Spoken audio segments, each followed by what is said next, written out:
ይስጥልን ውድ ኢትዮ ከረንት ዩቲዩብ ገጽ ተከታዮችና አድማጮች እንደምን አላችሁ? ለዕለቱ የተመራረጡን አርዕስተ ዜና ወደ እናንተ ይዘን ቀርበናል። የኤርትራ ማስታወቂያ ሚኒስተር አቶ የማነ ገብረ መስቀል ኢትዮጵያ መንግስት ላለፉት 2 ዓመታት በኤርትራ ላይ ሲያደርግ የነበረው የጦርነት ጉሰማ በቀይ ባህር ላይ የባህር ኃይል እናቋቁማለን ወዘተ የሚሉ ቅስቀሳ ለጊዜው ገታ ከማድረግ ከሰሞኑ ኢትዮጵያ መንግስት ዝምታ ውስጥ ገብቷል ሲሉ ተደምጠዋል። ከቀናት በፊት በአዲስ አበባ በተካሄደው የፖሊስ ሪፎርም ላይ የኢትዮጵያ የውጭ ጉዳይ ሚኒስትር የሆኑት ዶክተር ጌዲዮን ጢሞቴዎስ ኢትዮጵያ የኤርትራ መንግስት በሉዓላዊነትና የግዛት አንድነቷ ላይ የሚፈጸምባቸው ጥሰቶች ላይ ሲከተል የቆዩት እርምጃ ከመወሰዱ የመታቀብ አካሄድ ሁሉም የሚቀጥልና ገደብ የለሽ ተደርጎ መወሰድ የለበትም ማለታቸው ተከትሎ አቶ የማነ የኢትዮጵያ መንግስት ባለስልጣን የሚያደርጉትን ንግግር አስደንጋጭ ነው ሲሉ ምላሽ ሰጥተዋል። በባህር በር ጉዳይ ከኢትዮጵያ ጎን ነኝ አለች። ኢትዮጵያ በሰላማዊና ዲፕሎማሲያዊ መንገድ የባህር በር ለማግኘት የምታደርገውን ጥረት በእስራኤል ሙሉ በሙሉ ትደገፋለች ብለዋል። ይህን ያሉት በኢትዮጵያ የእስራኤል አምባሳደር አብርሃም ንጉሴ ናቸው። ኢትዮጵያ ለኢኮኖሚያዊ ሉዓላዊነትና ደህንነት የባህር በር እንደሚያስፈልጋት እስራኤል ታምናለች ያሉት አምባሳደር አብርሃም ንጉሴ እስራኤልም ኢትዮጵያ ለምታደርገው ጥረት በዲፕሎማሲያዊና በሰላማዊ መንገድ ከኢትዮጵያ ጎን ናት ብለዋል። ሁለቱ ሀገራት አንድ ሳንቲም ሁለት ገጽታ ናቸው ያሉት አምባሳደር አብርሃም ንጉሴ ሁለቱ ሀገራት ጥንታዊና ልዩ ልዩ የሆነ የብዙ ዓመታት ዲፕሎማሲያዊ ግንኙነት ያላቸው መሆናቸውን ጠቅሰዋል። በዚህኛው ዘመን ሁለት ሀገራት የሚተባበሩና የሚረዳዱ ናቸው ብለዋል። ይህን ደግሞ ዓለም አቀፋዊ መድረክም የተባበሩ መንግስታት ድርጅት ጭምርም እስራኤል ከኢትዮጵያ ጎን ትደግፋለች፣ ኢትዮጵያም እስራኤልን ትደግፋለች ካሉ በኋላ ይህ መደጋገፍ ግን በኢኮኖሚ በጤናውም በግብርናው ዘርፍ ነው ያሉ ሲሉም ተናግረዋል። የእስራኤል ምክር ቤት አባል ጸጋ ፈንታሁን ኢትዮጵያ የባህር በር ጥያቄ በተመለከተ ሲናገሩ ኢትዮጵያ የባህር በር ጥያቄ በሰላማዊና ዲፕሎማሲያዊ መንገድ የማግኘት መብቷ የተጠበቀ ነው ብለውታል። እስራኤልም የኢትዮጵያ አምባሳደር ተስፋ ይታይ በበኩላቸው እስራኤል በበኩሏ ኢትዮጵያ የባህር በር የማግኘት ጥያቄዋን የመቃወም አዝማሚያ እንደሌለ አንስተዋል። ኢትዮጵያ እንደገና መልሳ ወደ ቀይ ባህር ጠረፍ ብትመጣ አንደኛ ወዳጅ ሀገር ናት። በተጨማሪም እስራኤል የኢትዮጵያ መግቢያ በር አድርጋ ስለምትመለከታቸው ከሌሎች አፍሪካ ሀገራት ያለውን ግንኙነት ለማጠናከር እንዲያግዛት ትፈልጋለችም ብለዋል። የምስራቅ አፍሪካ ሀገራት ኡጋንዳ የአፍሪካ ቀንድ ሀገራት ከሆኑት ከኢትዮጵያ፣ ከኤርትራ፣ ከሶማሌ ለሚመጡ ስደተኞች ምዝገባ ማቆሟን አስታወቀች። የኡጋንዳ እርዳታና የአደጋ ዝግጁነትና ስደተኞች ሚኒስተር የሆኑት ሂላር ኦርኬ እንደተናገሩ ሰራተኞቹም ከ3 ሀገራት የሚመጡ ስደተኞች እንደማይመዘግቡ ማዘዛቸውም ለዚህ ምክንያት በሀገር ውስጥ ድጋፍ ስለሌለ መሆኑን ጠቅሰዋል።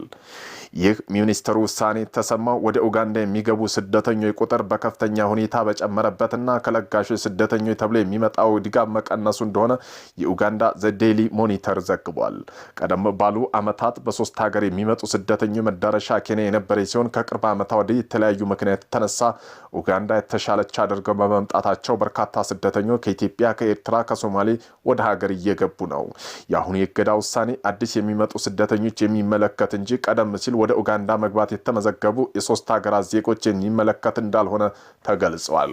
ሚኒስትሩ እስካሁን ወደ ኡጋንዳ የገቡት ስደተኞች ቁጥር ወደ 2 ሚሊዮን እየደረሰ ነው፣ በየዕለቱ እየጨመረ መሆኑን አመላክተው በየቀኑ 100ና 200 መካከል የሚቆጠሩ ስደተኞች ከዲሞክራቲክ ኮንጎ ብቻ ወደ ኡጋንዳ ይገባሉ ሲሉም አብራርተዋል። ኡጋንዳ በርካታ ስደተኞች ተመራጭ የሆነችው ስደተኞች በነጻ እንዲንቀሳቀሱ በስራና በንግድ እንዲሰማሩ ከመፍቀዷን በተጨማሪ ለዜጎቿ የተፈቀዱ አገልግሎት መጠቀም ስለሚችሉ ነው። ሚኒስትሩ እንዳሉት ኡጋንዳ ስደተኞች ለመደገፍ በየዓመቱ 2 ቢሊዮን ሽልንግ ወይም የኡጋንዳ ገንዘብ ታዋጣለች ብለዋል። አሁን ኡጋንዳ እንዳይመዘገብ እገዳ የጣለችበት የኢትዮጵያ፣ ኤርትራ፣ ሶማሌ ስደተኞች በዋናነት በፖለቲካ ምክንያቶች በጦርነትና የሀገራቸው መንግስትና ሌሎች ኃይሎች በመስጋት ነው የሚሰደዱት ብለዋል። የተባበሩት መንግስታት ድርጅት የስደተኛ መርጃ ድርጅት መረጃ እንደሚያመለክተው በአሁኑ ጊዜ በኡጋንዳ ውስጥ 56,000 በላይ ኤርትራውያንና 50,000 በላይ የሚጠገሩ ሶማሊያዊና 16,000 የሚጠጉ ኢትዮጵያ ይገኛሉ ብለዋል። በቅርቡ የኬንያ መንግስት በኢትዮጵያና በኤርትራ ወደ ግዛቱ የሚገቡ ስደተኞች ምዝገባ የማቆም ውሳኔ ቢያሳልፍም ስደተኞች የሰብአዊ መብት ተከራካሪዎች ውሳኔ በመቃወም መንግስት ክፍተት በፍርድ ቤት አሳግደውታል። በጊኒ ቢሳው ምርጫ በተካሄደ በ3 ቀናት ውስጥ ወታደራዊ ስልጣን መያዙን አስታወቀ። የጊኒ ቢሳው ወታደሮች በሀገሪቱ ፕሬዝዳንታዊ ምርጫ በተካሄደ ከ3 ቀን በኋላ ፕሬዝዳንቱን በቁጥጥር ስር ውለው መላ ሀገሪቱን መቆጣጠራቸው አስታውቀዋል። የጦር መኮንኖች ፕሬዝዳንት ኦማር ሲኮ ኦምባሎን መያዛቸውን ያስታወቁት ሮብ ከሰዓት በኋላ በዋና ከተማ ቢሳዋ ፕሬዝዳንት ቤተ መንግስት ውስጥ ከባድ ተኩስ ከተሰማ በኋላ ነው። ወታደሮቹ እሁድ ዕለት የተካሄደውና ውጤቱ ሐሙስ ይታወቃል ተብሎ እየተጠበቀ የነበረው ምርጫ ሂደት በማገድም ሁሉም የሀገሪቱ ድንበሮች እንዲዘጉ ማድረጋቸውን አስታውቀዋል። የፕሬዝዳንቱ መታሰርና ወታደራዊ አመራሮች ስልጣን መያዝ የተሰማው የሀገሪቱ በተካሄደው ምርጫ ዋነኛ ተቃዋሚ ፖለቲከኛ ከድርድር ውጭ መደረጋቸው ከተሰማ ከ3 ቀን በኋላ ነው። የምርጫ ውጤት ነገ ሐሙስ ይፋ ይደረጋል ተብሎ ሲጠበቅ የነበረ ቢሆንም ፕሬዝዳንት ኦማር ሴኮ ኤምባሎ እንዲሁም ዋነኛ ተፎካካሪያቸው ፎርዶ ዲያዝም በምርጫ እንዲያሸንፉ ገልጸው ነበር። በዋና ከተማ የሚኖሩት የዓይን እማኞች ዛሬ ከሰዓት የተኩስ ድምጽ በኋላ መኖሩን ገልጸው ሆኖም ግን ተኩሱ በማን እንደተጀመረ የሞቱ ሰዎች ስለመኖራቸው ግልጽ አይደለም። የፈረንሳይ የዜና ወኪል ኤኤፍፒ እንደዘገበው ከሆነ የተኩስ አቁም መሰማቱ ተከትሎ በመቶ የሚቆጠሩ ሰዎች በእግራቸው እንዲሁም በመኪና ሸሽተዋል። ስልጣን ከተቆጣጠሩ ወታደራዊ መኮንኖች በኋላ ላይ በሀገሪቱ ቴሌቪዥን ቀርበው ስርዓት አስከባሪ ከፍተኛ ወታደር እዚህ የተባለ አካል በተጨማሪ መግለጫ እስኪሰጥ ድረስ ሀገሪቱ እንደሚመራ አስታውቀዋል። ፕሬዝዳንቱ በቁጥጥር ስር የዋላቸው ወታደሮች በተጨማሪ ህዝቡ እንዲረጋጋ አዘዋል። ከፕሬዝዳንቱ በተጨማሪ ሌሎች ሰዎችም በወታደራዊ ቁጥጥር ስር ውለው እንደሆነ እስካሁን የታወቀ ነገር የለም። ቀደም ሲል የፕሬዝዳንቱ ቃል አቀባይ የታጠቁ ሰዎች ኢላማ ያደረጉ እሁድ ዕለት የተካሄደው ምርጫ የመራው ምርጫ ኮሚሽን መስሪያ ቤት መሆኑን ዓላማቸው ኮሚሽኑ የአወዛጋቢ ምርጫ ውጤት እንዳያሳውቅ ለማድረግ ነው ብለው ነበር። ወታደሮቹ ቁጥጥር ስር የዋለው ፕሬዝዳንት ኦማር ሴኮ ኤምባሎን በምርጫ ሁለተኛ ዙር የስልጣን ዘመን የተወዳደሩ ሲሆን እርሳቸው ሆነ ተፎካካሪያቸው ውጤቱ ከታወቀ በፊት አሸናፊ መሆናቸው ገልጸው ነበር።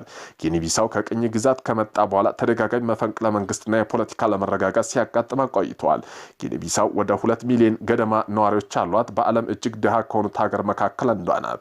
በፖርቹጋል ቅኝ በተገዛችበት በጊኒ ቢሳው እንደ አውሮፓ አቆጣጠር 1980 ወዲህ 9 መፈንቅለ መንግስት ተካሂደዋል። ፕሬዝዳንት ኦማር ሴኮ ኤምባሎን ከስልጣን ለማውረድ 2 የመፈንቅለ መንግስት ሙከራ ተካሂደዋል። የመጨረሻው መፈንቅለ መንግስት ሙከራ የነበረው ጥቅምት 2023 ነበር። ዩክሬን ጦርነት ለማቆም የአሜሪካ እቅድ ከኪየቭ የመጨረሻ እንዳልሆነ ፕሬዝዳንት ትራምፕ ተናግረዋል። ፕሬዝዳንት ዶናልድ ትራምፕ የሩሲያ ዩክሬን ጦርነት ለማስቆም ባቀረቡት እቅድ ላይ የዩክሬን አጋሮች ስጋታቸውን ከገለጹ በኋላ የአሜሪካ እቅድ ሊቀየር ይችላል አሉ። ቅዳሜ ዕለት አውሮፓ፣ ካናዳ፣ ጃፓን መሪዎች እቅዱ ፍትሐዊና ዘላቂ ሰላም ለማምጣት አስፈላጊ ነገሮች እንዳሉ ተናግረው ነገር ግን የዩክሬን ጦር ላይ ስለሚደረጉ ድንበር ለውጦችና ገደቦች ስጋታቸውን በመጥቀስ ተጨማሪ ስራ ያስፈልጋል ብለዋል። ዛሬ እሁድ የብሪታንያ፣ ፈረንሳይ፣ ጀርመን፣ አሜሪካና ዩክሬን ደህንነት ባለስልጣን በጄኔቫ ስዊድን ይገናኛሉ።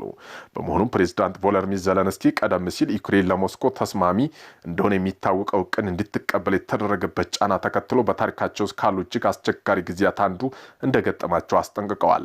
ትራምፕ በዩክሬን እስከ ህዳር 18 ድረስ 28 ነጥብ የያዘውን እቅድ እንድትቀበል ቀነ ገደብ ተሰጥተዋል። የሩሲያው ፕሬዝዳንት ቭላዲሚር ፑቲን ይህን ስምምነት መሰረት ሊሆን እንደሚችል ተናግረው ቅዳሜ ዕለት አሁን ረቂቅ እቅዱ ለዩክሬን የሚቀርበውን የመጨረሻ እቅዳቸው ስለመሆኑ ሲጠየቁ የትራምፕ ዋይት ሃውስ አይደለም የመጨረሻ አይሆንም ሲሉ ለጋዜጠኞች ተናግረዋል። አንድ ወይም በሌላ መንገድ ጦርነቱ እንዲቆም ማድረግ አለብን፣ ስለዚህም እነሱ ላይ እየሰራን ነው ሲሉ አክለዋል። የአሜሪካ የውጭ ጉዳይ ሚኒስተር ማርክ ሩቢዮና ልዑክ ቡድናቸው ስቲቭ ዊትኮፍ እሁድ ዕለት በጄኔቫ በተካሄደው ውይይት ላይ ከሚሳተፉ መካከል ይሆናሉ። ብሔራዊ ደህንነት አማካሪ ጆናታን ፓውል በእንግሊዝ በኩል ይሳተፋሉ። ቅዳሜ በደቡብ አፍሪካ በተካሄደው ቡድን ጉባኤ 20 ላይ የወጣ የጋራ መግለጫ በካናዳ፣ ፈረንሳይና ፊሊፒንስ፣ አየርላንድ፣ ጣሊያን፣ ጃፓን፣ ኔዘርላንድ፣ ስፔን፣ እንግሊዝ፣ ጀርመን በኖርዌይ መሪዎች ተፈርመዋል። 2 ከፍተኛ የአውሮፓ ህብረት ባለስልጣናም ከፈረሙ መካከል ነበሩ። መግለጫው እንዲህ ይላል። ረቂቅ ሰላም እቅዱ ተጨማሪ ስራ የሚፈልግበት መሰረት ላይ ነው ብለን እናምናለን። ወደፊት ሰላም ዘላቂ እንደው ለማድረግ ለመሳተፍ ዝግጁ ነን። ድንበሮች በኃይል ለመለወጥ የለባቸው የሚል መርህ ላይ ግልጽ ነው ብለዋል። በተጨማሪም በዩክሬን የጦር ኃይሎች ላይ የተጣሉ ገደቦች ያሳስበናል። ይህም ዩክሬን ለወደፊቱ ጥቃት ተጋላጭ እንድትሆን ያደርጋታል። አክሎም ከአውሮፓ ህብረት ከኔቶ ጋር የተያዘ ጉዳይ በመተግበር በቅደም ተከተል የአውሮፓ ህብረትና የኔቶ አባላት ፍቃድ ያስፈልጋል። ጆሃንስበርግ እየተካሄደ ያለው የግሩፕ 20 ቡድን የተሳተፉ የሚገኙት የዩናይትድ ኪንግደም ጠቅላይ ሚኒስትር ኬር ስታርመር ቅዳሜ ዕለት ከዘለንስኪ በስልክ ከተነጋገሩ በኋላ ትራምፕ ጋር በዚሁ ጋር ተወያይተዋል። የጠቅላይ ሚኒስትሩ ጽሕፈት ቤት ቃል አቀባይ ሳር ኪርን ከትራምፕ ጋር በነበራቸው የስልክ ንግግር ዛሬ በቡድን 20 ጉባኤ ላይ በተሳተፉ በጎ ፈቃደኛ አጋር ዩክሬን አጋሮች ጋር በተካሄደው ውይይት አሳትፈዋል ብለዋል።